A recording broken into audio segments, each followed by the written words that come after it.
আজকে আমাদের বাসায় বিকালকার নাস্তা হবে চিকেন রোল। আমি নিজের হাতে বানাচ্ছি। এই দেখুন বানিয়ে কিছু রেখেছি। তার সঙ্গে আরও আমার আয়োজন চলছে।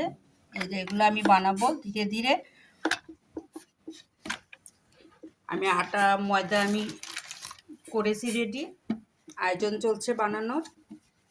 এই দেখুন খুব একটা বড় না, ছোট ছোট করে রুটি বানিয়ে তারপরে পুর দিলে হয়ে যায়। আর তার জন্য আমি রেডি করেছি এই পুর।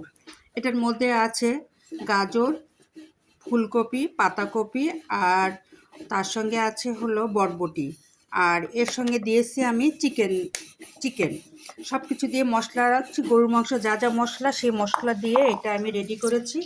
করার পরে আমি তৈরি করতেছি চিকেন রোল। এটা এখনও পুরা কমপ্লিট হয়নি, তবে এগুলা বানানোর আগে আমি এটা ভেজে ফেলবো, কারণ বাচ্চাদের খাবার টাইম হয়ে গেছে বিকাল, যেহেতু এটা ভেজে দিতে থাকবো। আর তার পাশে আমি ধীরে সুস্থে এগুলো বানিয়ে আমি রেখে দিব, যাতে পরে যে কোনো টাইমে তাদের আমি বানিয়ে দিতে পারি, ভেজে দিতে পারি। এগুলো আমি রেখে দেবো, স্টক করব বানাই। আর বাকি এই কয়টা আমি এখন ভাজবো।